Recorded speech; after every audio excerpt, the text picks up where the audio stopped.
아멘. 감사합니다. 우리 기도해 주신 송일은 간사장님 역할이 내년 2026년도에는 되게 큽니다. 그 얘기는 우리 교구 총무님들의 역할이 크다는 얘기겠죠.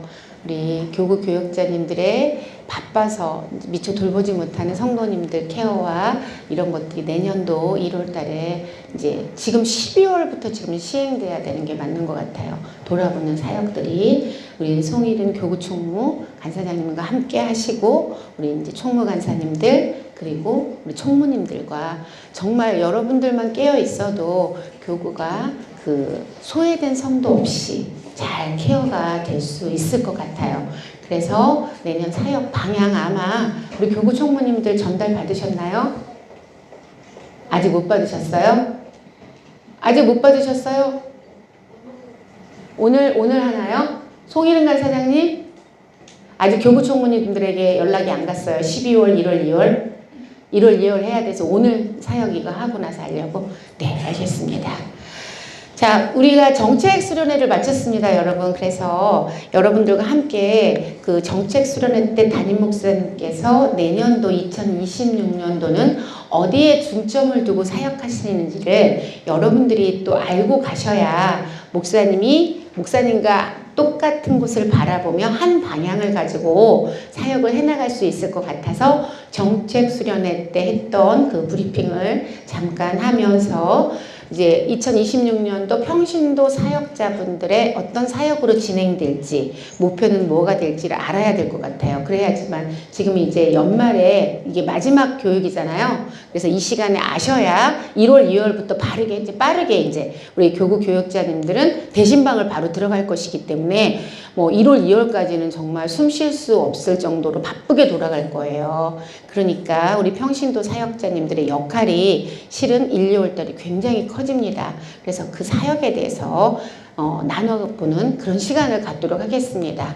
물론 교구에서도 이제 전달을 받겠지만 교역자분들이 이제 3년 정도로 우리가 로테이션을 하기 때문에 아마 움직임이 있고 막 이러면 굉장히 소란스러울 거예요. 그래서 여러분들은 그 소란스러운데 같이 동요되시면 안 되고 여러분들의 자리를 지켜주셔야지만 우리 교구 교역자님들이 새로 오셔서 적응하면서 신방하시면서 자는 동안에 우리 모든 성도님들의 어떤 케어와 돌봄이 빈틈이 없이 진행될 수 있을 것 같아요. 그래서 지금 이 시간을 가지려고 합니다. 굉장히 바쁜 때인데 다른 때 같으면 어쩌면 그냥 그 저녁 예배에 우리 성탄 전야제 거기 행사 가라고 하고 안 할 수도 있었는데 지금 안 하면 지금 우리 신년 축복 생명 끝날 때까지는 만날 수가 없습니다, 여러분. 그래서 이런 시간을 가지려고 합니다.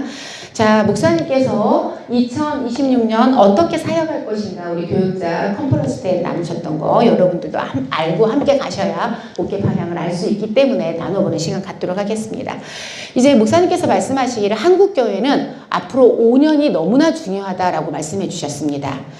우리 교회도 더 그렇죠. 코로나가 끝난 이후에 이제 엔데믹이 시작되었고 빠르게 회복돼서 더 이상의 부흥을 막 그 이상으로 할 줄 알았는데 생각보다 쉽지 않더라는 게 실전에서의 소리입니다. 저도 사역의 방향도 세우고 목표도 설정하고 정말 열정적으로 해보지만 실은 쉽지 않았어요. 정말로. 그래서 앞으로 5년이 너무 중요하고 내년 2026년도가 정말 중요합니다. 지금 한국교회는 트렌드가 쇠퇴기를 맞고 있어요. 쇠퇴기를. 그래서 대형 교회들도 물론이고 물론 코로나 때 사라져버린 교회는 물론이거니와 이 회복이 되지 않은, 그러니까 저희 교회는 우리가 실제적으로 이렇게 내보니까 11월을 기준으로 해본다면 90몇 % 정도 회복은 됐는데 평균을 한번 내봤어요. 왜냐면 이제 우리가 12월 정책 수련회를 대비해서 막 이렇게 집중해서 출석을 이렇게 올리잖아요. 그렇게 안 되게 하기 위해서 우리가 지금 하는 것이 매월 우리가 체크를 하고 있잖아요. 그래서 예전에도 매월 해놓은 자료가 있으니까 2019년도, 2024년도, 그리고 25년도를 다 평균을 해서 매월로 내봤더니 저희 교회는 딱 90% 회복입니다. 근데 한국교회는 70%에서 뭐 80몇 %까지 이 정도 회복됐다고 그래요. 잘된 교회가. 그러니까 그렇지 않은 교회는 더 심한 상태겠죠. 그래서 우리 교회가 지금 해야 될 건 대반전. 그러니까 대반전의 역사가 있지 않고는, 그리고 어떤 교회가 대반전의 진원지가 되지 않고서는 회복이 되기 힘들다 해서 목사님께서 그렇게 대반전의 진원지가 되기 위해서의 우리가 해야 될 일들에 대해서 나눠봤습니다. 첫 번째가 아마 그래서 이제 내년도 사명 선언문이라든가 이렇게 교회의 어떤 것을 정할 때도 요거를 기준으로 했습니다. 그래서 그러기 위해서는 첫 번째는 우리가 뭐를 해야 되냐면 대각성 운동이 필요하다 이렇게 말씀하셨습니다. 대각성 운동. 그러니까 예수께서 요한복음 6장 53절에 보니까 예수께서 이르시되 내가 진실로 진실로 너희에게 이르노니 인자의 살을 먹지 아니하고 인자의 피를 마시지 아니하면 너희 속에 생명이 없느니라. 우리 안에 대각성 운동이 일어나서 날마다, 그러니까 성찬식 때만 하는 것이 아니라 날마다 예수님의 피와 살을 먹는 듯한 그런 간절함, 애절함이 있지 않고는 이 대반전이 일어나지 않을 거라는 것을 목사님이 얘기해 주셨습니다. 교육자는 물론이고 우리 평신도 사역자들도 교구들도 이 모습을 알고 이런 마음으로 해야 되겠죠. 그래서 우리의 잘못을 깨닫고 회개하고 하지 않으면 우리의 사역에서 열매는 나타나지 않는다라는 거죠. 진정성, 간절함 이게 있지 않고는 저도 이제 이 목사님의 말씀을 많이 들으면서 그날 우리 정책 세미나라고 목사님의 강의를 들으면서 되게 많이 회개를 했습니다. 우리가 되게 간절하고 막 절박했던 때도 있었거든요. 저도 사역하면서. 근데 어느덧 우리 세회den교회는 사실은 거의 시스템이 자리를 잡았고 그 시스템에 의해서 잘 움직여지고 있습니다. 그리고 또 그것이 우리 세회den교회의 자랑이기도 합니다. 실제적으로. 다른 교회들은 이런 시스템이 갖춰지지 않았어요. 그래서 이게 저희가 이제 저도 가끔씩 교육자 세미나를 가거든요. 교육자 세미나에서 강의를 하면 이분들이 하는 이야기가, 질문하는 얘기가 뭐냐면 세회den교회는 이렇게 다 갖춰졌기 때문에 가능한 거 아닌가요? 이런 말씀을 하시더라고요. 우리는 아직 그럴 수 없기 때문에 너무 힘들어요. 이런 얘기를 많이 하기 때문에 실제적으로 이렇게 어떤 이 갖춰져서 시스템에 의해서 돌아가는 게 장점이기도 하지만 어느 단계를 딱 뛰어넘으면 이게 오히려 마이너스가 되기도 하더라. 어쨌든 시스템에 의해서 매월 돌아가고 있고 교구 안에서도 평신도 사역자, 교역자 그거에서 움직여지고 있고 화요 모임과 목요 교구 모임을 해서 거기 모여진 사람들, 전도 특공대, 전도 나가는 모습 이런 것들이 체계적으로 움직여지고 있기 때문에 그러나 우리가 지금 그 90% 넘어선 선에서 100% 이하로 그 높이로 더 뛰어오르지 대반전을 이루지 못하는 이유는 뭐냐면 어쩌면 이 시스템 때문일 수도 있겠다라는 생각을 제가 해봤습니다. 정말로. 예전에 아무것도 없이 정말 맹목적으로 아니면 무대뽀로 오직 간절함 하나만 가지고 눈물로 사역했을 때 그때의 모습이 우리 그 간절함과 절박함과 절실함이 없기 때문에 어쩌면 우리가 회복을 넘어 부흥으로라는 그런 어떤 가치, 그 목표를 이루지 못하고 있는 건 아닌가 이런 생각을 해서 저도 정말 목사님의 강의를 들으면서 너무 많이 울었습니다. 제 모습을 또 돌아봤고요. 저의 모습을. 그래서 우리가 목사님이 말씀하신 것처럼 대각성 운동이 우리에게는 필요합니다. 그 다음에 두 번째는 뭐냐면 위대한 대혁명을 일으켜야 합니다. 우리 안에 한 알의 밀알이 성경 말씀처럼 썩어져서 썩지 않고 죽어져야지만 열매를 맺는 것처럼 우리도 마찬가지죠. 우리가 죽어져서 내가 사역 현장에서 주님 앞에 빚진 자의 마음으로 예전에는 그런 건 것 같아요. 내가 죽어져야지만 제가 조금 전에 오기 전에도 어느 분과 면담을 했는데 아직 내가 죽지 않은 모습으로 바라보니까 다른 사람의 모습이 보이더라는 거죠.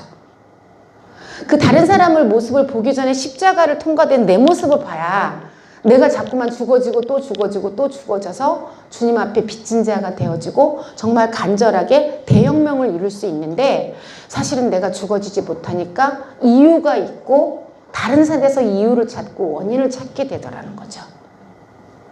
그래서 나의 죽어짐, 그런 위대한 대혁명을 일으켜야 된다. 이렇게 목사님이 얘기해 주셨고, 자기 죽음을 경험하지 못하니까 결국은 이제 사역하는 현장에서 어떻게 나타나냐면 자기의 편집증.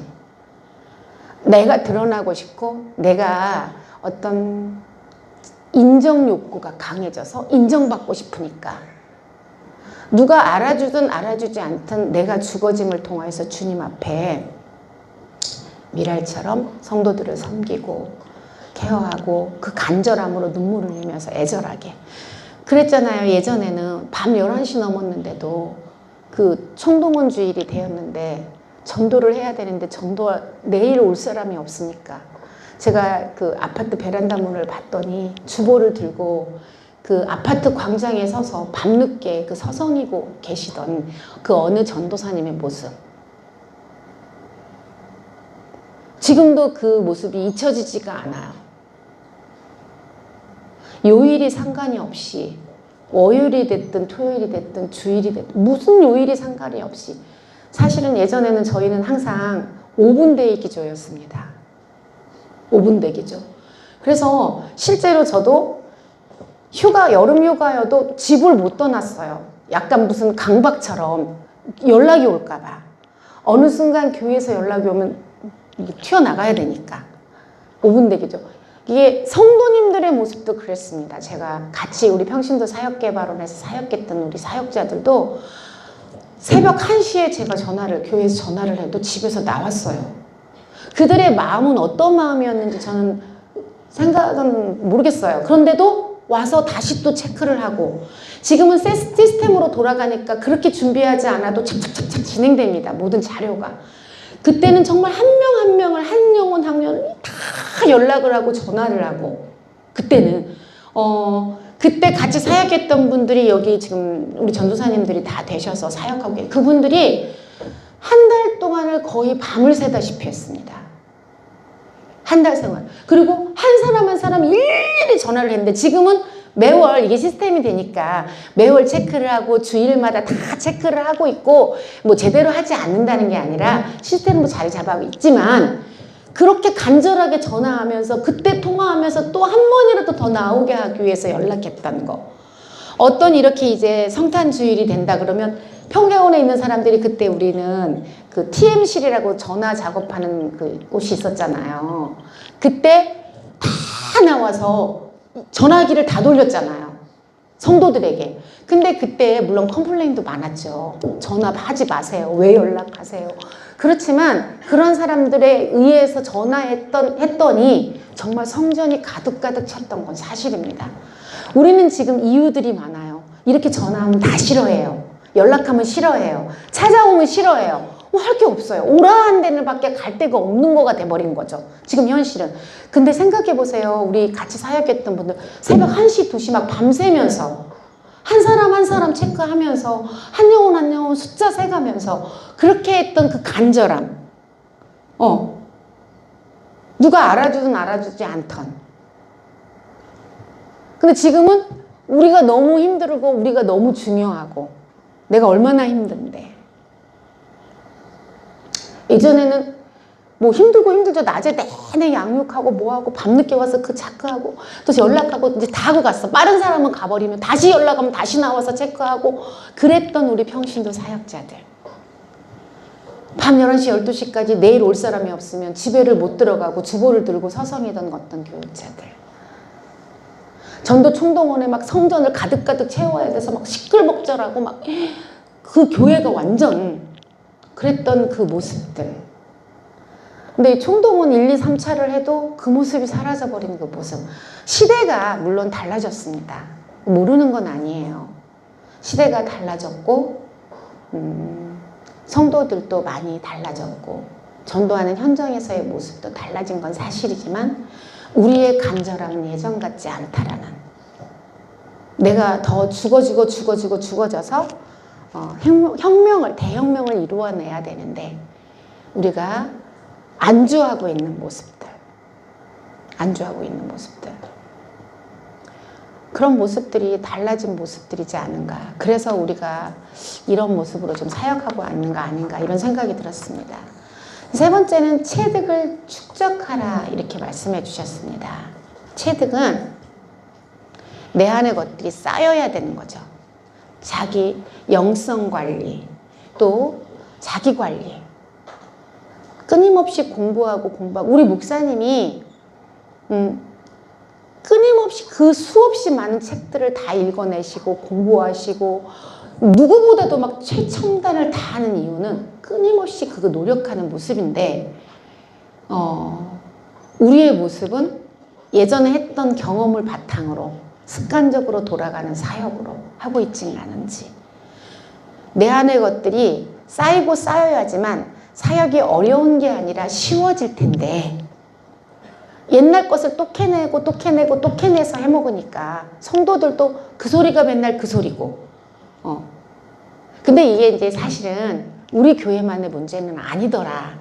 제가 조금 전에 오기 전에 이제 빈자리가 공석이 생겨서 인터뷰를 하고 왔습니다.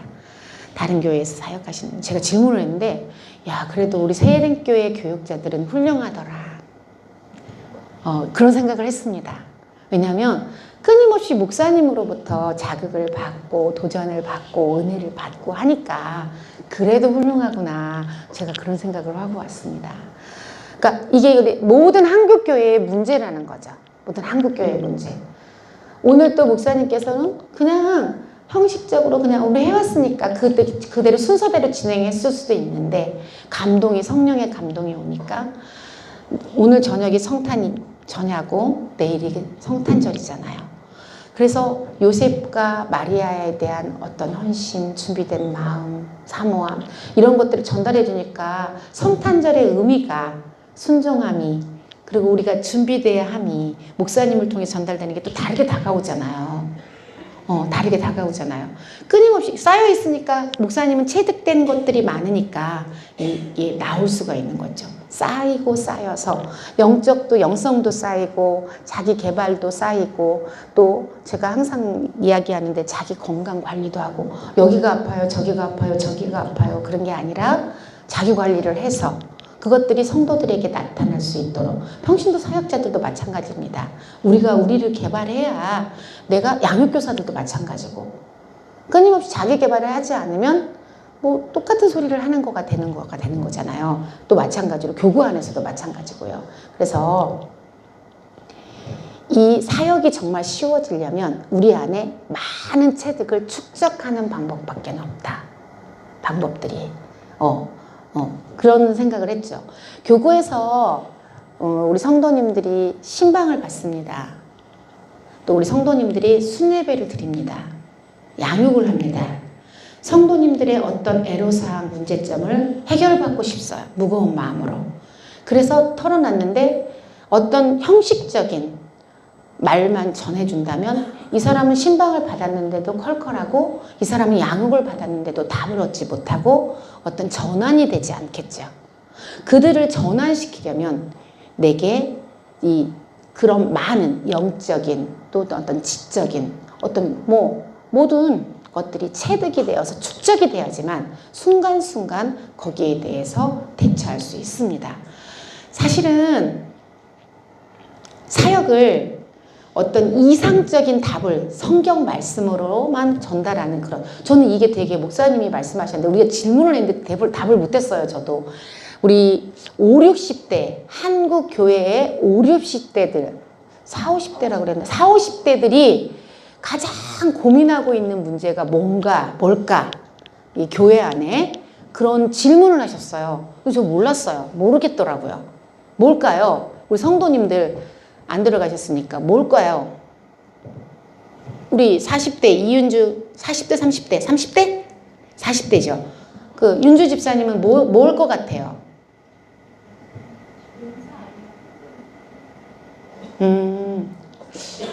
저는 근데 딱 듣고 나니까 이런 생각이 들었어요. 되게 근데 그런 걸 정말 알아야 되겠다는 생각이 있어요.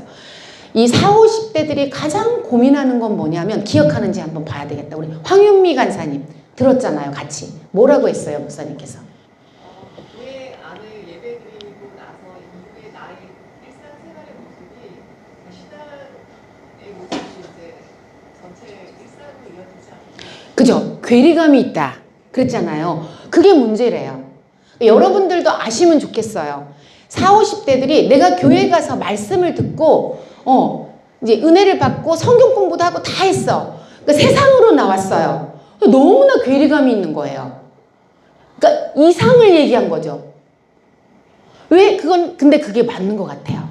내가 세상으로 가서 힘이 있어야 되는데 이 괴리감이 있으니까 교회에서 들은 것은 들은 것일 뿐인 거예요. 실제적으로 세상으로 와서 어떤 문제를 해결할 수 있는 능력이 있어야 되는데 그건 신앙생활은 그냥 어떤 종교생활처럼 힘이 없는 거죠. 근데 우리 기독교는요. 세상 안으로 들어가서 비치고 소금이 돼야 되고 힘을 발휘해야 된다는 거죠. 그러니까 내가 하는 이 신앙생활이 맞을까? 이게 진짜 맞을까? 뭐지? 이런 이 고민에 빠진다는데 제가 진짜 그 말을 듣고 맞다. 그래서 자꾸 사람들이 교회를 안 나오는구나. 안 나와 성도가 늘어나는 이유가 이거구나. 예전에 성도님들은 성경 말씀을 해주고 이렇게 해주면 그게 말씀이 와닿았고 이게 상관이 없어도 내 마음에 위로가 되면 되는데 요즘 사람들은 이 지식이 너무 많고 정보가 많다 보니까 이 교회에 와서 내가 또 다른 정보가 입력된 거죠. 말씀도 정보인 거예요. 돼도 세상으로 들어가면 아무 능력이 없는 거야. 그러니까 나는 힘들고 어려워. 또 신방도 받아봐. 양육도 받아봐. 성도들 간에 예배도 드려봐. 순예배도 드렸는데 아무 변화가 없어. 그러니까 난 이제 그만할래. 그리고 이제 예전처럼 사람들이 뭐가 있냐면 끈기 있지 않아요. 안 돼도 기다려보지 않아. 조금 해서 안 되면 나 그만해야 되겠다. 그러니까 저 이제 교회 그만 나갈래요. 잘 나오다고 안 나갈래요. 이렇게 되는 거거든요. 그래서 답은 뭐냐면 정말 주님 앞에 매달리는 거 맞죠? 이런 게 다 맞고 다 맞는 얘기인데 뭐냐면 정말 현실에 적용해 줄 수 있어야 되는 거죠. 하나님의 말씀이 신앙이 현실에도 힘을 발휘해야 돼요. 그 힘을 발휘한다는 것은 우리가 생각하는 것처럼 그냥 뾰로롱 뿅뽕 마법이 일어나서 금방 삶에 어떤 변화가 나타나는 게 아니라 내 마음의 변화가 나타나야 돼요. 내 마음이 먼저 변해야 돼요. 내 마음이 변해야 바라보는 시각이 달라져요. 지난번에 제가 말씀드렸듯이 잠깐 예로 들어줬잖아요. 제가 아까 지나보던 그 복도에서 그 아이하고 우리 집사님이 지나가시더라고. 내가 전도를 받았어. 그러니까 작년 우리 급열밤에 그분이 막 은혜 받아가지고 서서 이제 그 간증을 했던가 그랬어요. 아이가 발달장애니까 너무 힘들었어. 그런데 전도를 받은 거야. 삶이 너무 지쳤어요. 지쳐서 전도를 했어. 교회를 나오면 좋아질 거야. 자녀도 회복될 거야. 그래. 살아오면서 4살, 5살 키우면서 지쳐갖고 했다가 교회 나가면 달라질까? 병원도 다 쫓아서 받아봤어. 상담도 다 받아봤어. 해결이 안 됐어요. 교회 나와보라니까 나왔어요. 1년 동안 또 열심히 해보신 거죠. 그분이. 진짜로. 오라는데 다 가고 교구 모임도 다 가고 쇠마 보내라니까 애도 쇠마 보내고 다 했는데 끊임없이 문제가 터지는 거예요.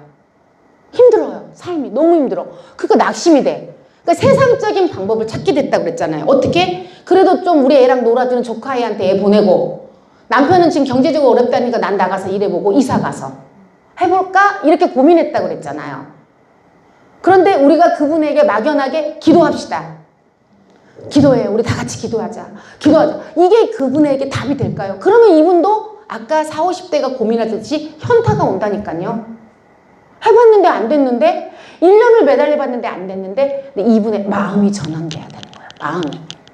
그래서 신앙적으로도 우리가 할 때 이게 이 체득된 것들이 축적이 되려면 여러분 많은 걸 봐야 된다고 그랬잖아요. 많은 걸 읽고 공부도 하고 제가 만약 그분에게 만약에 추석 연휴 때 그 다큐를 보지 않았더라면 책을 읽어서 느리게 흘러가는 시간이라는 것들을 제가 읽어서 그걸 감동받지 않았더라면 답을 못 해줬겠죠. 저도 똑같이 똑같은 말을 했을 것 같아요. 근데 너무 감동받아서 이분에게 하나님이 주신 자녀를 집사님에게 주신 이유는 다른 사람에게 주시지 않은 하나님의 계획이고 소명, 사명이다 이게 내게는. 그리고 이제 금방 뚝딱뚝딱 우리 아이가 달라지는 건 아니야. 집사님 정말 금방 우리 애가 발달장애인 아이가 금방 정상인 되어서 저 아이들과 같이 갈 수는 없어. 이제 내가 달라져야 되는데 어떻게? 느리게 흘러가는 그 시간 내 아이와 맞추는 거야. 내가. 그럴 때 소망은 이제 예로 봤던 제가 다큐 봤던 거 얘기해 줬잖아요. 구체적인. 만약에 제가 그런 것도 보지 않았고 책도 읽지 않았더라면 그분에게 해줄 말은 똑같은 말을 해줬을 거라는 거죠. 결론은 뭐냐면 물론 하나님 앞에 정말 있고 주님만을 바라보고 내 자녀를 주 안에서 키우는 건 답이 맞아요. 근데 그 과정의 답이 다르더라는 거예요. 그 과정의 답을 다르게 말하기 위해서는 체득을 축적해야 된다는 거예요. 그래야 그분에게 맞는 답을 해줄 수 있고, 아, 그분이, 물론 또 지치겠죠. 우리가 한번 이게 감동받아서, 아, 하자, 달라졌어. 그래, 하나님이 했으니까 나 열심히 해봐야지. 이게 오래 가면 좋겠지만 또 지친다는 거죠. 삶이라는 게. 삶이 매일매일 힘든 모습 또 봐야 되고, 그럴 때 필요한 게 옆에 계신 여러분들, 또 교육자분들의 그런 또 다르게 접근해서 다시 한번 이분에게 다시 소망을 주고 주님을 붙들 수 있는 과정. 그런데 지극히 현실적인 답이 와야 된다는 거예요. 너무 이상주의적인 답이 아니라. 우리 애가 이를테면 어떤 우리 집사님이 되게 고민을 했어요. 여러분들 자녀 고민 많이 하잖아요, 아이들이. 애가 공부를 안 해. 공부에 취미가 없어. 근데 그래도 엄마는 대학을 보내야 되니까 얼마나 기도해. 공부해라. 그래서 기도합시다. 우리 자녀에게 하나님의 계획이 있을 거예요. 하나님이 예비해 놓은 게 있을 거예요. 또 구체적인 답을 줘야 되잖아요. 그러면 저는 이제 고민하는 우리 집사님인데 그 아이가 은사가 좀 있어요. 일단 손재주가 좋아. 아이가 제가 이제 지켜보건데 손재주도 있고 그러니까 이제 방향을 제시할 때 조금은 현실적인 체득된 걸 가지고 저는 정보가의 아이를 어렸을 때부터 지켜봤어. 그래서 이 아이는 공부가 아니어도 다른 걸로도 충분히 잘할 수 있는 아이인 걸 알겠어요. 그 구체적인 걸 이야기를 해줘야 되잖아요. 그래서 대학을 보내는데 지금 이 아이하고 싸우고 난리칠 필요는 없다. 그러면 이 아이가 재주가 있으니까 뭐 이 관련된 애견 미용 뭐 실제적으로 갈 수 있는 대학 어디? 칼빈대에 애견미용학과 있어요. 저한테 그 정보가 있었어요. 갈 수 있어요. 그리고 비전도 있잖아요. 요즘에. 왜냐면 얘가 그런 거에 소질이 없는 애가 아니고 아니면 또 이 아이가 어렸을 때부터 어린 시절부터 교회학교에서 봉사를 해왔어. 어린데도 불구하고. 남 앞에 나서는 거가 전혀 어려운 아이가 아니에요. 다른 사람 앞에 나와서 발표하고 이런 게. 공부만 흥미가 없을 뿐이야. 이 손재주도 있고 진짜 감각도 있는 애인데. 그러면 이 아이는 신학대를 보내서 교회학교에서 교육 전도사를 시키면 얼마나 손재주가 있으니까 이걸 잘하고 앞에서 찬양도 잘하고 율동도 잘하고 발표도 잘하고 또 공부만 싫어하지 교회에 와서 살아. 엄마는 네가 공부하기 싫으니까 핑계대려고 그러지만 물론 그 이유도 있겠죠. 예배를 안 빠져. 절야 예배 무슨 예배. 아니 고등학생이 공부는 안 하고 절야 예배 한 번도 안 빠져요. 교회 학교에서 회장을 다 하고 다 해. 공부만 못할 뿐이에요. 그러니까 왜 공부를 머리가 나빠서 못하는 게 아니야. 흥미가 없어. 그러면 그런 아이한테 기도하고 우리가 작정 기도해서 이 아이를 이게 아니라 이 아이가 가지고 있는 걸 하기 위해서 현실적인 답을 주라는 거죠. 내가 그 정보를 다 지켜봤으니까 이것마저도 체득이 축적된 거라는 거죠. 그래서 답을 줬어. 이 아이는 이런 방법도 있어. 얘가 못 시켜서 안달인데 얘는 주님이 너무 좋대. 말씀이 너무 좋대. 예배가 너무 좋대. 심지어 손재주도 있어. 찬양도 잘해. 율동도 잘해. 다 갖췄잖아. 뭘 그렇게 염려하냐. 뭘 그렇게 속상하게 울고 애를 잡냐. 그럼 이 사람에게 답이 돼요? 안 돼요? 기도하자. 작정 기도하고 우리 아이가 공부를 잘하고 점수를 수능해서 몇십 점이 올라가게 해주시고 주님 막 이런 기도할 필요가 없다니까요. 여러분. 이 아이는 길이 있어. 이게 뭐냐면 이것마저도 체득이 축적된 거예요. 그 어린 자녀를 봤으니까. 어린 시절부터. 이 아이에게 그게 장점이야. 은사가 너무 많아. 근데 엄마가 이제 엄마의 방법으로 키우고 싶어 하니까 힘든 거죠. 그 엄마를 전환시켜주면 된다는 거죠. 이런 모든 거. 그러면 그 사람은 답이 됐어. 아이를 볼 때 이제 속이 시원해. 예배 열심히 드려. 찬양도 열심히 해라. 너에겐 이게 은사니까. 달라졌잖아요. 근데 여러분 현장에서는 이렇게 얘기하지만 이런 답을 듣기 전에 부모로서는 되게 힘들어요. 애가 내신이 몇 프로도 안 나오고 진짜 심각하고 대학도 갈 데가 없어. 정보가 없으면. 이게 없으면. 근데 그런 가이드라인을 누군가가 주었을 때 마음이 이제 열리는 거죠. 뻥. 신앙이 이렇게 괴리감이 있어서 내가 주님 앞에 정말 작정 기도하고 열심히 했는데 우리 애가 끊임없이 성적이 안 좋아지네. 그럴 때 소용없어 하고 떠나가는데 그게 아닌 다른 것을 볼 수 있도록 해주는 거. 이거는 우리에게 체득된 이것들이 있어야지만 가능한.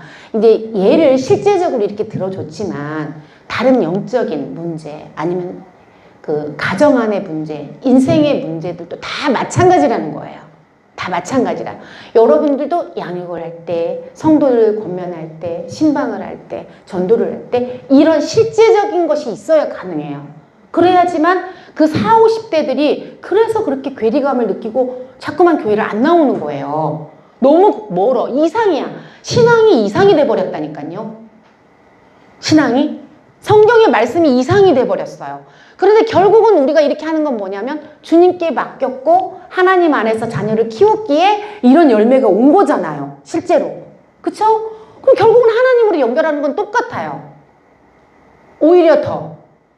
그 열매가 된 것을 볼 수 있도록 우리가 시각을 열어줬다는 것 뿐이잖아요. 그쵸? 그러니까 이런 게 필요하다라는 거죠. 이런 게. 그렇게 될 때야 이제 이게 뭐냐면 체득을 통한 목회적 언어예요. 체득을 통한 목회적 언어. 실제적인 우리 사역 현장에서.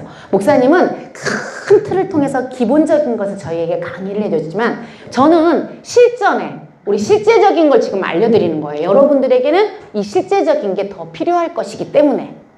실제적인 게 필요할 때. 그 다음에 이제 자발적 진취성을 이루자 이렇게 말씀하셨습니다. 자발적. 스스로가 할 수 있도록. 스스로가 할 수 있도록. 그래서 이제 강요에 의해서 움직이던 시대는 지났어요, 여러분. 막 아자 해서 쫙 하는 이게 아니라 스스로가 가치를 발견할 수 있도록 해줘야 돼요. 지금 여기 와서 이 교육받음을 통해서 우리가 열리고 이걸 통해서 내가 섬기고 그 한 사람 한 사람 만났을 때 내가 막연했던 어떤 것들이 잡히고 이런 것들이 돼야지 구체적으로 돼야지만 우리가 자발적으로 사역을 할 수가 있게 되겠죠. 성도님들도 마찬가지죠. 예전처럼 우리가 목표가 얼마니까 이 목표를 달성하자 한다고 해서 성도들은 움직이지 않아요. 나는 애만 타고 어떻게 다니면 부담이 너무 싫어지는 거죠. 전사님이 목사님이 목표 얼마 몇 명 뭐 이렇게 할 때 막 부담이 오는 거죠. 근데 그 본질적인 것들 자발적으로 움직이게 할 수 있는 동기부여를 찾아내야 되는 게 우리의 사역의 숙제예요. 물론 주제는 자발적 진취성을 이루자인데 자발적 진취성을 이루기 위한 동기를 부여해주는 역할이 우리 이제 평신도 사역자들과 중간관리자들의 역할이라는 거죠. 정말 그 사람이 그걸 할 수밖에 없게 만드는. 예전에는 단순했어요. 축복받기 위해서. 내가 응답받기 위해서 하자. 그러면 이거 내가 하나님께서 축복받기 위한 일이니까 하면 돼.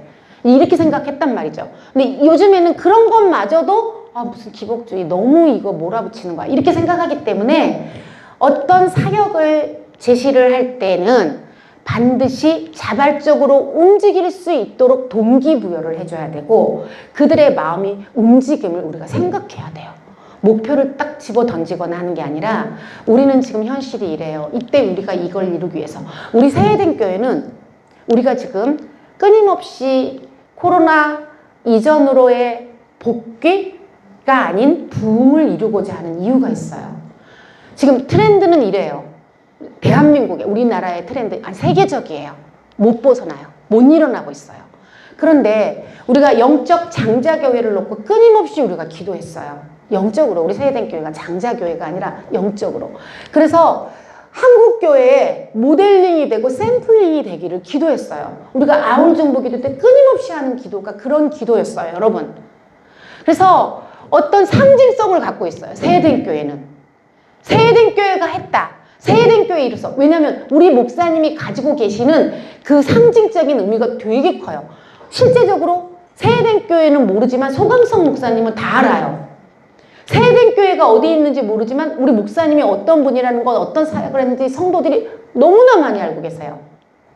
그런 세된 교회, 소강성 목사님이 사역하는 교회는 목사님을 통하여서 진짜 이 시대가 이렇게 힘든 시대이고 회복이 되지 않은 시대이고 자꾸만 내리막을 쳐가는 우리 기독교계의 현실 앞에서 그래도 이 깨어있고 생명나무 목회를 통하여서 이런 역사를 이루었다라는 건 한국교회, 우리가 기도하잖아요. 한국교회 목회 생태계를 살린다고 그랬잖아요. 우리가 기도 그동안 많이 했잖아요. 목회 생태계를 살리는데 어떤 모델링이 돼줄 수 있다라는 거죠. 그래서 우리는 더 진취적으로, 더 적극적으로, 그리고 그것을 떠나서 우리는 당연히 해야 되는 일이긴 한데 큰 의미를 가지고 있어요. 안 된다고 할 때 우리가 뭐 안 돼. 그런데 어느 애가 됐어. 이건 대단한 거잖아요. 우리 교육자들도 현장에서는, 우리 성도님들도 현장에서는 진짜 너무 힘들어요. 전도하기 진짜 힘들어요. 전도가 너무 안 돼요. 이렇게 얘기를 해요, 여러분. 그건 일반적인 현실이에요. 그런데 이렇게 안 될 때 교구에서도 목표를 초과하는 교구들도 있어요. 그럴 때 우리는 얘기해, 정말 되는구나. 또 한 번씩 왔다가 다 떠나요, 여러분. 정말로. 와서 한번 보고 그냥 가버려요. 한 명을 정착시키기가 너무 힘들어요. 그런데 어느 교구는 50%가 훌쩍 넘게 정착을 해요. 뭐 몇 개 교구가 그렇게 50% 훌쩍 넘게 정착을 했더라고요. 그 교구도 근데 전도하기 힘들다고 하는데 그분들도 똑같아요. 분포를 제가 봤거든요. 이 교구가 제가 이번에 정말 느꼈던 게 뭐냐면 나는 이제 건강한 전도라는 표현을 쓰지 않으리라. 그런 언어는 이제 사용하지 않으리라. 이런 생각을 하게 됐어요. 저도 되게 그런 말을 많이 했던 사람이에요. 왜냐하면 막 동원해서 노인정 동원해오고 막 이러다 보면 남는 사람이 없잖아요. 그래서 우리가 건강한 관계전도를 하자, 관계전도를 하다 맨날 얘기했잖아요. 근데 제가 이번에 이게 분포를 다 봤거든요. 50% 이상 된 교구들을. 거기도 20몇 프로 정착한 교구랑 분포도는 똑같아요. 상가, 어르신, 노방, 그렇게 구성은. 왜냐면 새가족부 간사님 계시니까 다 아실 거 아니에요. 우리 새가족부 성수영 간사장님 맞죠? 구성 다 똑같았죠? 이 50몇 프로 넘는 교구라고 해서 특별하게 정말 정착 잘 될 만한 건강한 사람을 전도하지는 않았다라는 얘기예요. 똑같더라는 거죠. 그런데 거기는 절반이 훨씬 넘게 정착을 했더라고요. 그래서 제가 생각해 본 거죠. 건강한 전도가 있는 게 아니라 건강한 관리가 있는 거구나. 우리가 어떻게 섬기고 케어하고 관리하느냐에 따라서 정착은 되고 안 되고 하는 거지, 어떤 사람을 전도했느냐에 따라서 뭐 어르신들도 동원한 이 교구 같은 경우는 교구 동원했어요. 교구에서 이제 왜냐면 한 분이 전도를 다 해오면 다 잃어요. 그래서 이제 그 대안으로 그 교구의 목표와 그분의 목표를 딱 따로 정해줬죠. 그러니까 완전 초과 달성했죠. 그 교구가 초과 달성했어요. 근데 이제 이분은 항상 잃어버려요. 그런데 여기도 보니까 이제 노인정에서도 모시고 왔더라고요. 4-5번. 근데 이분들을 관리를 잘하는 거죠. 많이는 아니고. 그래서 그 정착 숫자가 높아질 수밖에 없는 거죠. 또 어떤 대표적인 교구가 12교구. 전도해온 거는 제가 보니까 감 있잖아요. 홍시감. 그거를 막 박스로 막 사주고 그분을 전도하고 그러더라고요. 저도 한번 사주기도 하고 받기도 하고 그랬거든요. 선물 받기도 하고. 그러니까 전도하는 모습은 다 똑같았어요. 정착률은 50%가 훨씬 넘었어요. 관리를 잘한 거죠. 그래서 여러분 노방이니까 안 돼, 뭐는 안 돼가 아니라 이제 얼마나 건강하게 관리를 잘하고 이 자발적인 진취성을 가지고 내 이 한 영혼을 섬기고 자발적으로 억지로 하는 게 아니라 전화하라니까 한 번 돌리고 뭐 물건 하나 주니까 쭉 돌리고가 아니라 저 한 사람을 정착시키기 위해서 정말 자발적으로 어떤 관습적으로 찌든 어떤 습관적인 매뉴얼대로 11월 되면 다 돌아. 10월달 11월 자료 갖고 해야 되니까 6월 되면 이게 아니라 꾸준하게 그 한 영혼을 정착시키기 위해서 다 순배치 하나하나 다 하고 신방 받기 전에 순배치를 이미 다 해서 전도자한테 몰아주는 게 아니라 그 한 사람을 다 어디다 넣어주면 이분이 잘 관리가 될까? 누구에게 넣어주면 이분이 잘 관리가 될까? 그리고 순원들 훈련을 시켜가면서 순장들이 그들을 케어할 수 있도록 해주고 신방 자리에 다 오게 하는 것들, 이런 사소한 것들로 인해서 그 교구가 정착률이 높아져. 그러다 보니까 이 교구 식구들이 이 자발적 진취성이 누가 말하지 않아도 높아질 수밖에 없어서 우리 교구 최고야. 아까 제가 아침에 일찍 오는데 어느 우리 집사님이 막 오면서 왜 이렇게 일찍 와요 집사님? 제가 9시 오늘 10몇 분에 왔나? 이랬거든요. 근데 지하에서 만난 거예요. 전도사님 안녕하세요. 그래서 집사님 왜 이렇게 일찍 와요? 그랬어. 왜냐면 그랬더니 뭐라 하냐면 저 오늘은 전도에서 데리고 온 사람이 없어서 성가대 쓰려고요. 그분이 항상 수요 예배 때면 전도를 해가지고 오니까 그 로비에서 막 그 전도된 사람을 기다리고 막 이렇게 있거든요. 근데 오늘따라 일찍 오길래 이렇게 여쭤봤더니 이 안에 그 성도에 대한 또 아니면 내 사명에 대한 정말 영혼을 전도할 때에는 그 자리 와서 막 기다리고 막 애를 태우면서 기다리고 있고 막 선물 막 이런 거 막 못다리차 못다리 들고 거기 로비에 서 계시거든요. 오늘은 그렇지 않아서 성가대 쓰려고요. 그렇게 얘기를 하시더라고요. 이분에게는 이미 스스로가 이 성도들을 케어하고 사명을 감당하는 누가 시켜서가 아닌 이 자발적인 그 진취성이 이미 생긴 거죠. 그러니까 그 교구는 아자아자 으쌰으쌰 모두 다 그런 교구가 될 수밖에 없는 거죠. 그러니까 목사님이 말씀하셨던 이 자발적 진취성을 이루어야 소명감과 이렇게 뭐 성경적 인문학의 만남. 목사님이 이제 인문학을 얘기를 해주지만 그거가 근거가 돼야지만 우리가 여러분들은 왜 성경 말씀을 안 하시고 목사님 자꾸 인문학적인 이런 말씀을 자꾸 하시고 하시지 않는데 그게 뭐가 되냐면요. 아까 얘기했던 것처럼 이 괴리감 없이 세상과 교회가 괴리감 없이 연결될 수 있는 그 다리 역할을 해준다는 거죠. 그 40, 50대가 고민하는 교회는 교회대로 따로 있고 세상은 세상대로 따로 있는 게 아니라 이 인문학적인 소양을 통해서 어떻게 돼요? 다리 역할, 연결고리 역할을 해서 세상에 있는 성도들을 이해하고 우리가 전도하고 그들을 케어하고 그들을 세워나가는데 이것이 없이는 안 된다는 거예요. 맞잖아요. 그래서 목사님도 같이 가는 거죠. 지금 같이 가는 거. 성경 말씀, 그리고 결국은 그 인문학을 통해서 말씀 안으로 들어가서 주님으로 연결하는 것이니까 지금 이 세대를 아우르는 방법입니다. 다섯 번째는 날마다 혁신을 이루어야 한다. 새로운 자기 탄생인 거죠. 자기가. 그래서 로마서 12장 2절에 너희는 이 세대를 본받지 말고 오직 마음을 새롭게 함으로 변화를 받아 하나님의 선하시고 기뻐하시고 온전하신 뜻이 무엇인지 분별하도록 하라. 이렇게 말씀하셨습니다. 이 세상 것을 본받지 않는, 그 다음에 이제 그 자기 혁신, 새로운 자기 탄생, 세대를 본받지 않은 이것이 반드시 필요하다. 여섯 번째가 증폭 운동을 일으키자는 거예요. 위대한 교회 운동 확장, 확대, 폭발, 영향력이 있어야 된다는 거죠. 영향력. 여러분, 이거는 물론 이제 우리가 그것을 바라고 한 것은 아니지만 현재 SF가 잡아내는 잡아서 등록을 시키는 성도들의 숫자가 정말 계속 늘어가고 있어요. 여러분들 교구에서 다 받은 사람 보면 알잖아요. SF. 자발적. 왜? 이게 뭐예요? 소강성 목사님이라는 어떤 그 증폭, 확대 운동을 통해서 확장된 영향력 때문에 오는 거죠. 우리는 예전에 이제 이렇게 전도해서 우리가 데리고 오고 했지만 예전에는 그렇게 많지 않았어요. 이렇게 스스로 와서 등록을 하고 예배를 드리는 분들이 점점 많아지고 있어요. 그게 뭐냐면 우리 목사님의 확장성이에요. 영향력과 지경이에요. 실제로.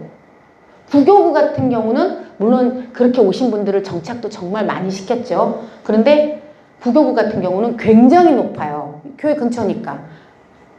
단국대생들, 단국대가 있으니까. 근데 모든 교구가 지금 공통적으로 거리하고 상관없이 서울 지역, 저 먼 지역도 먼 지역에서도 온다는 거죠.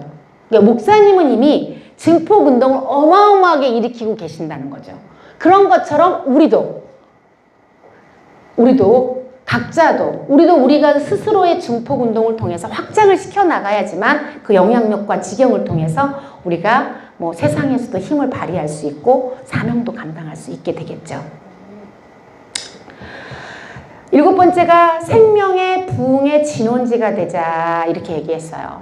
제일 염려하는 게 목사님 말씀하시길 에픽 페일이라고 해서 폭망하는 거, 폭망. 그래서 이제 에피센터가 되는 진원지를 이루자. 그래서 내년도는 우리가 나가야 될 방향이 생명의 에피센터가 되는 그런 진원지로서의 역할을 하는 교회로 꿈꾸고 기도하는 것입니다. 그래서 정말 세해된 교회는 영원히 생명이 샘솟고 그런 진원지가 되게 하는 것이 이제 우리 2026년도 목회 방향입니다. 자, 그 다음은 우리 이제 평신도 사역 개발원의 사역에 대해서 한번 하도록 하겠습니다. 한번 볼까요? 목표가 있어요. 이제 우리 교육자들은 큰 틀로만 갔는데 구체적인 사역의 방향, 어떻게 평신도 사역자들은 교육자들의 어떤 그 빈 자리를 어떻게 채울 것인가 하는 사역에 대해서 한번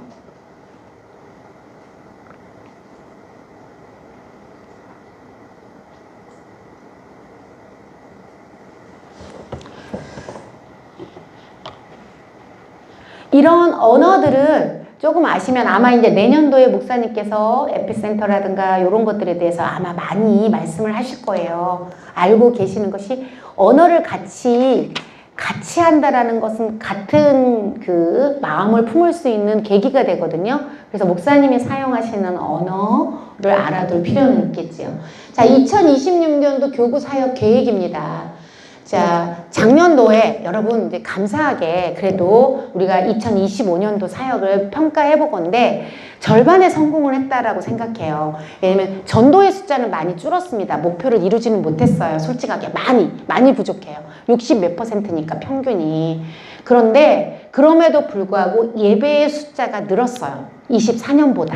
그 얘기는 성도의 관리와 케어가 좀 더 체계적이 되었고 교구 안에 예배드리는 성도들의 건강도가 좋아졌다는 거고 또 특별히 A급 성도들이 많이 늘었습니다. 그 얘기는 A급이라 하면 4주 동안 계속 출석하는 성도님들이에요. 그래서 그분들이 늘어났다라는 건 그만큼 성도님들이 예배가 많이 회복이 되고 건강해졌다는 얘기이기 때문에 우리가 2025년도에 했던 사역은 방향이 정말 맞았구나.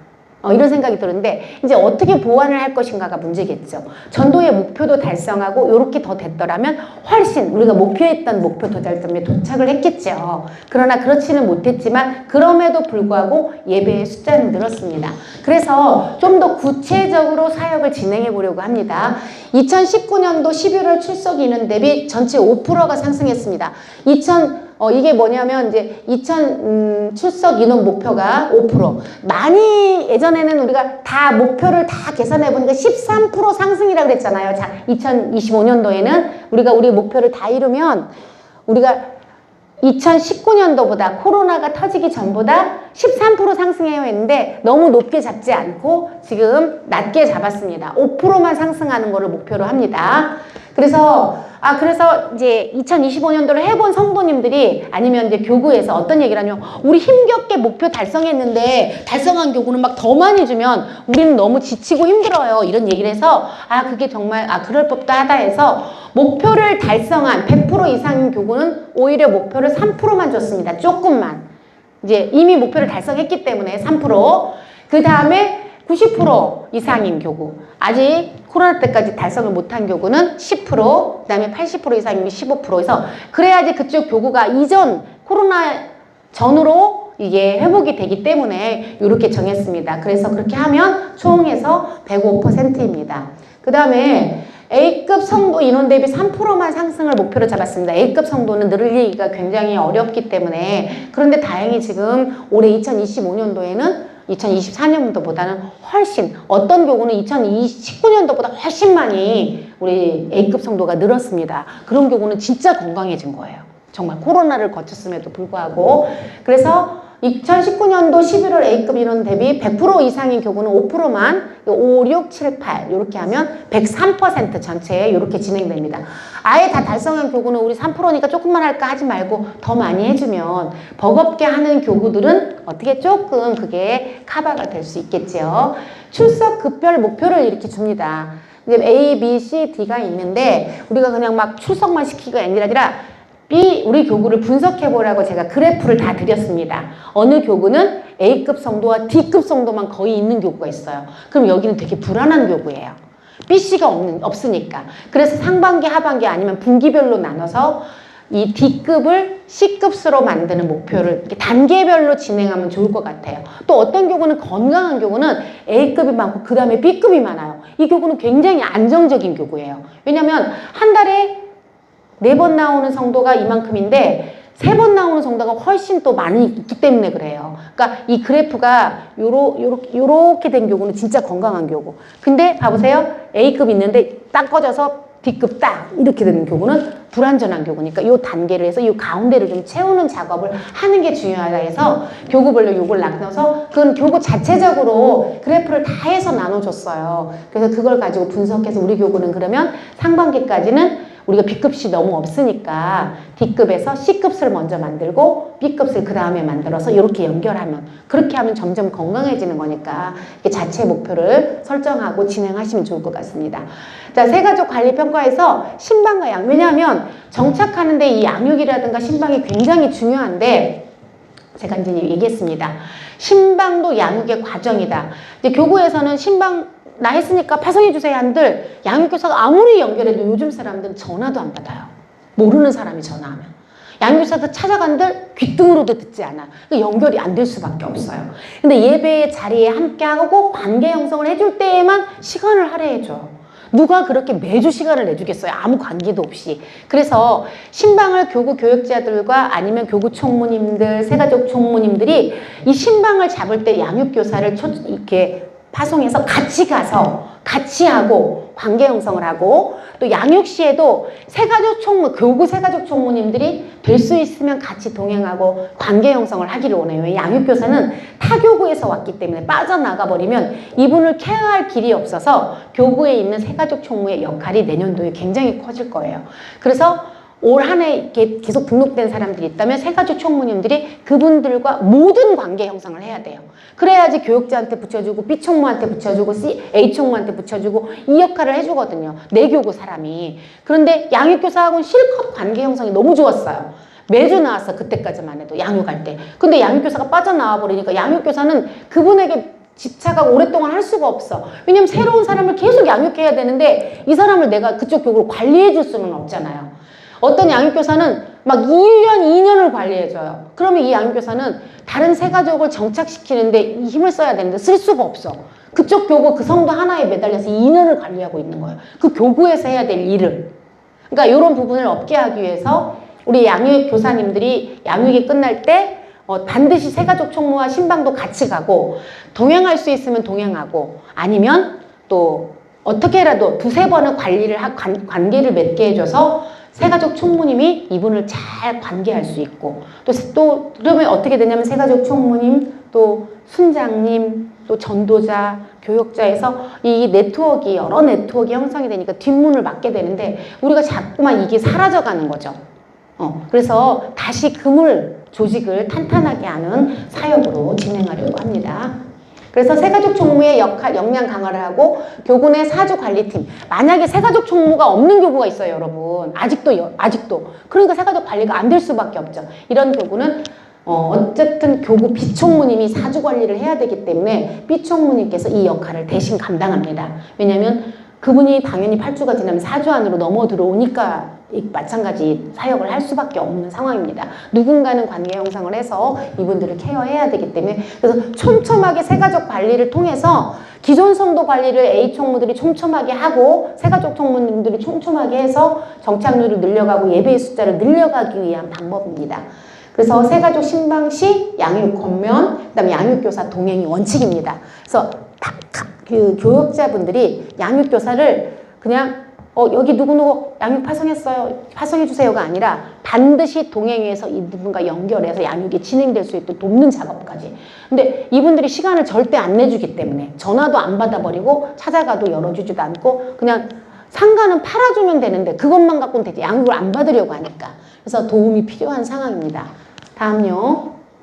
그래서 2026 예배 출석 목표 19년 대비 여기 상승 목표를 다 드렸습니다. 요 출석 인원 대비 요거 구체적으로 나와 있는 목표입니다. 1교구, 2교구, 3교구 이렇게 교구별로 나와 있습니다. 이 목표 출석 인원, 그다음에 A급 인원, 출석 인원, A급 인원 쭉 나와 있습니다. 그다음에 예배 출석 목표입니다. 이게 목표예요.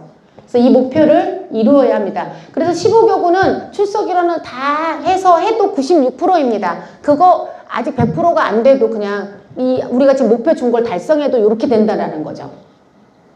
뭐 81%인 교구도 있습니다. A급. 여기 19교구 같은 경우는 A급씩 81%. 그 목표를 달성해도 81%밖에 안 됩니다. 왜냐하면 지금 그 목표가 달성되지 않고 있기 때문에 또 보면 75%인 교구도 있는데 24교구, 87%. 이 목표를 해도 87%. 그러니까 그냥 거기에 맞춰서 갈 것입니다. 그래서 이 목표 다 기억하시고 확인하시고 하면 좋겠습니다. 네. 다음. 요게 다죠? 네. 네. 자, 새가족부 사역이 또 따로 있습니다. 새가족부 사역은, 이게 이제 교구 총무 사역이고요. 새가족부 사역은, 교구 공동 책임의 새가족 신방 및 양육 연결, 요거 양육을 잘 해내가기 위한 그 이유입니다. 어쨌든 양육이 진행돼야 하니까. 그래서 새가족 신방은 단순 방문 인사 차원이 아니라 신방이 이루어질 수 있어서 양육이 연결될 수 있도록 합니다. 그래서 전도자 새가족 총무 교육제를 통해 새가족 신방일이 잡히면 반드시 새가족 간사를 통해 양육을 파송을 받고 같이 동행할 수 있어요. 나중에 갈게요는 안 돼요. 나중에 오세요도 안 되고 그날 데리고 가서 할 수 있도록 이렇게 해주시기를 부탁드립니다. 신방이 예배의 형태를 갖추고 양육교사 동행을 신방할 수 있도록 인사하는데 요거는 연결이 안 되니까 양육을 연결하기 위한 어떤 방법입니다. 그 다음에 새가족 총무 역량 강화입니다. 새가족 총무는 교구 내 양육의 핵심 역할이며 양육교사를 같이 합니다. 그래서 이제부터는 이제 간사들만 양육해야 하는 게 아니라 새가족 총무님들이 양육을 진행할 수 있도록 그렇게 하도록 하겠습니다. 그래서 정기적 교육, 이 새가족 총무만을 위한 정기적 교육을 진행할 것이고 양육 동행을 통한 훈련, 그 다음에 새가족 총무, 전도자, 양육교사, 새가족 생명순장의 관계가 연결되도록 하고 교구 사주 관리팀에 참여하여 협력하도록, 그래야 이제 교구 사주팀도 이제 더 잘 관리할 수 있기 때문에. 그 다음에 새가족 총무 공석인 교구는 교구 B총무가 사역을 겸합니다. 네. 됐죠? 자, 새가족부 2025년 성탄 내생식입니다. 이거 제가 지난번에 보니까 저 진짜 깜짝 놀랐어요. 급여알밤을 했는데 되게 은혜로웠잖아요. 한 명 교구도 있어요. 한 명. 이 관심 부족했다는 거죠. 그래서 지금 먼저 알려드립니다. 자, 성탄 해피존이라고 해서 선물이 다 이렇게 나갑니다. 볼펜, 성탄 그런 거 나간 거. 그래서 참석시키기 위해서 독려하기 위해서 새가족들이. 그래서 2025년도에 등록한 새가족들은 여기에 오시면 이 성탄절 예배 때 오시면 이 선물을 다 드립니다. 그러니까 교구에서 이것을 홍보하셔서 선물도 받아가고 예배도 드릴 수 있도록 해주시면 좋을 것 같고, 그 다음에 내 생애 신년 축복성에도 이제 선물이 다 나갑니다. 그러니까 이벤트가 다 나가고, 그 다음에 첫 대신방. 신방을 한 번도 받지 않은 분들은 본인이 약속의 말씀을 뽑았던 그것을 가지고 액자로 만들어 드리는 거 알죠? 신방 다 찍어주고 기념하고 기억하게 하기 위해서. 그래서 이게 이 조그만 책갈피가 아니라 액자에, 나무 액자에, 원목 액자에 본인의 말씀을 다 본인에게 주는 말씀을 넣어서 작업을 해드립니다. 될 수 있으면 새가족들이 대신방을 많이 받게 하고, 그 다음에 내 생에 신년 축복성에 참석하게 하기 위해서 선물이 뭐가 나가냐면 굿즈가 그 원목으로 된 열쇠고리인데 거기에 말씀이 들어간 원목의 그 열쇠고리가 나갈 거예요. 되게 예쁘고 괜찮고 고급스럽더라고요. 그래서 새가족분들이 신년 축복성회를 참석하시는 분들에게는 이런 선물이 나가니까 이거를 충분히 교구에서는 활용하셔서 교구의 성도님들이 어떤 성탄 예배, 그리고 신년 축복성회, 그리고 대신방을 받을 수 있도록 독려해 주시기를 부탁드립니다. 이렇게 다 준비해 놨는데 이걸 이용하지 못하면 안 되잖아요. 너무 안타깝잖아요. 아깝잖아요. 그래서 새가족부에서는 최선을 다해서 새가족분들이 교구 안에 들어오기를, 또 교회 안에 들어오기를 위해서 지금 많은 이벤트를 하고 연락을 합니다. 그러나 이거는 교구에서 도움이 없으면 안 돼요. 전도자, 그리고 교구 순장, 조장, 또 내지는 우리 총무님들이 그들을 독려하고 끌어와야지만 이게 사실은 이 가치를 바라는 사역이 될 수가 있겠죠. 그래서 이렇게 준비된 사역들이 미리 있다는 걸 알려주고, 내 생수, 여름 수련회도 마찬가지입니다. 새가족부에서는 교회 안에 어떤 예배이든지 또 부활주일이라든지 이분들에게 가치를 알게 해주고 연락해서 하는 역할을 하니까 교구와 연합해서 협력을 할 때 사실은 그분들이 다 예배로 나올 수 있는 어떤 계기가 될 수 있겠죠. 충분히 이것을 활용하셔서 사역이 도움이 될 수 있었으면 좋겠습니다. 네. 다 끝났죠? 아, 목표. 자, 목표. 아, 네. 25년도 등록자의 20%, 내생심의 30% 이상, 성탄, 내생축 25년도 등록자의 20%, 30%. 네, 목표입니다. 요거를 그 정도는 나올 수 있도록 최대한 목표를 잡고 지금 나가고 있고, 우리 교구 총무님들은 한 달에 50가정을 신방을 목표로 지금 하고 있습니다. 그러니까 우리 사역자들이 대신방하는 기간 동안 우리 교구 총무님들은 매달 50가정씩을 신방을 하셔야 합니다. 그리고 그 결과를 어떻게 되든지 그게 문고리 신방이 되었든지 어떤 뭐를 하든지 그러니까 최대한 많이 찾아다니기 위해서 최선을 다할 것입니다. 그래서 교구 교역자님들과 요 부분을 참고하시고 대신방 기간 동안에 총무님들을 신방으로 넣어버리면 실은 우리 총무님들이 거기에 소모가 되면 신방을 못하게 되겠죠. 대신방으로만 들어가게 되면. 그러니까 다른 분들, 우리가 대신방을 받는 분들은 되게 A급 분들이에요. 어차피 잘 나오는 분들. B급에 약간 있고. 그런데 만약에 그럼 B급, C급, D급은 돌아보지도 못하는 상황이 돼버릴 수가 있거든요. 요거를 생각하시고 무조건 교구 총무님들은 대신방에서 예외로 두시고 이분들이 성도를 돌아볼 수 있도록 해주세요. 대신방 받는 기간 동안에는. 그러니까 내가 교구로 옮겼으니까 모르니까 교구 총무 끼고 다녀. 그럼 이 교구는 이제 1월달 이게 바닥을 치게 되고 놓쳐버리는 성도가 많겠죠. 그런 교구 총무가 없도록 해달라고 제가 여러 번 말씀드렸습니다. 제발 교구 총무님들은 절대적으로 이 대신방을 받는 사람을 제외를 하고 신방을 다니시기를 바랍니다. 순장과 조장들과 함께 찾아봐주고 알려주고 또 그렇게 다니면서 대신방을 연결하고 예배로 연결하고 이런 역할을 해서 또 다시 대신방을 받을 수 있도록 해주면 되거든요. 계속 연결하는 역할. 신방이 잡는데 할애하지 마시고 돌아보는 거를 원래 목표로 하시고 돌아주셨으면 좋겠습니다. 네, 그래서 여기 보시면 월 50명 현장 문고리 신방, 그 다음에 신년 축복성의 말씀을 담은 엽서를 제작해서 개인들에게 편지를 쓸 거예요. 우리 교구 총무님들이. 그래서 엽서를 가지고 그분들에게 전달될 수 있도록 하고 편지도 쓰시고 그 다음에 교구별 신방 선물을 준비를 해주시길 바랍니다. 교구에서는. 왜냐하면 교구 총무님들에게 알아서 해라 그러면 이분들이 어떻게 다니겠어요. 그러니까 신방시 선물을 아예 준비를 해줘야 이분들이 그 선물을 전달해주면서 다닐 수 있고 자, 그 다음에 그래서 구글 폼에 신방자 이름과 건수를 기록합니다. 누구를 신방했고 그리고 몇 건을 했고 이런 것들이 그 다음에 1, 2월 신방 목표에 도달하는 모든 교구 총무 선물을 증정합니다. 심포리 쭈꾸미의 식사권을 증정합니다. 왜냐하면 교구 식구들 데려가서 식사하시라고 최대한대로 많이 드릴 생각이에요. 식사하실 수 있도록 현실적으로. 그래서 많은 분들을 찾아다니시면서 돌아봐 주시기를 부탁드리겠습니다. 신방을 많이 해야 우리 성도님들이 그리고 찾아봐주고 관심 가져주는 그런 사역이 되었으면 좋겠다는 취지로 이렇게 사역을 준비해봤습니다. 자, 이것도 똑같은 얘기죠? 주별 예배 인원. 주별에 매주 예배 인원을 파악하는 게 필요합니다. 나중에 체크하면 긴가민가. 나는 교육자분들이 주일날도 체크 안 하고 있다. 어떻게 기억을 하고 왜 그 체크를 하는지 알 수가 없어. 매주 하시기 바랍니다.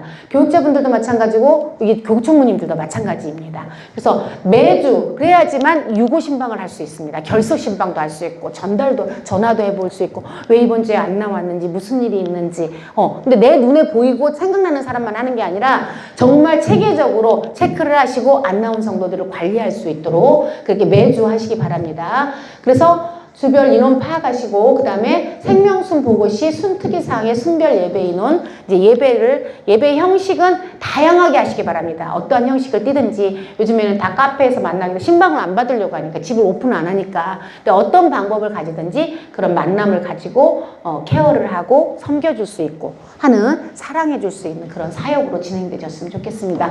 이 모든 것들이 이제 목표가 여러분 앞서는 게 아니라 이렇게 성도들을 관리하고 케어하는 게 하나님께서 우리에게 주신 진짜 소명으로 부르신 그 이유이기 때문에 그렇습니다.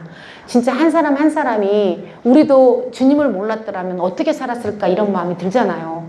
내가 하나님을 몰랐더라면 세대기가 없었더라면 나 어떻게 됐을까 정말 생각하기도 싫다. 근데 여러분들을 통해서 또 어떤 영혼이 그런 마음과 결단을 갖게 되고 하나님을 알게 된다라는 거 꼭 잊지 마시고 여러분들이 하는 사역이 이렇게 귀하고 복된 사역이라는 거 꼭 기억해 주시고 누구보다도 주님이 여러분들의 그런 모습을 잘 기억하고 계십니다. 하나님이 정말 잊지 않고 기억하는 것은 내가 주님 앞에 받은 소명대로 주님 앞에 충성했을 때 그리고 내가 구하지 않은 것까지도 응답해 주시는 그런 하나님의 역사를 체험하고 간증할 수 있는 모든 여러분들이 되시기 바랍니다. 네, 아멘. 기도하겠습니다. 하나님 감사합니다. 우리 세대교회는 내년도에 대반전의 역사가 필요하고 또 대반전의 진원지가 되어서 정말 우리 목사님에게 오래 주셨던 피투성이라도 살아남으라는 그 응답처럼 우리도 그런 사역을 해야 될 줄로 믿습니다. 하나님이 우리 목사님을 기적적으로 역사하셨던 것처럼 우리 모든 성도님들에게도 그와 같은 역사를 허락하여 주실 줄로 믿습니다. 이제 연말입니다. 하나님 우리의 사역을 다 점검하게 하시고 이제 2026년도 새해 하나님께서 부어주시는 놀라운 감동과 하나님의 응답대로 우리가 쓰임받게 하시고 하나님 약속의 말씀에 하나님이 주실 말씀을 사모하며 나아가는 우리 모두가 되게 하여 주시옵소서. 5가지 기도 제목을 정말 감동받는 대로 하나님이 주시는 말씀대로 기록할 때 하나님 2026년도 그 5가지 기도 제목들이 다 응답되어서 여기 계신 모든 분들이 간증한다고 손을 드는 그런 역사가 있게 하여 주시옵소서. 모든 간증의 스토리가 써나가게 하여 주시옵소서. 2026년도 우리 하나님께서 우리를 붙들어 쓰시고 은혜를 주시고 충만케 해주실 것을 믿고 살아계신 예수님의 이름으로 기도드렸습니다. 아멘. 아멘. 수고하셨습니다.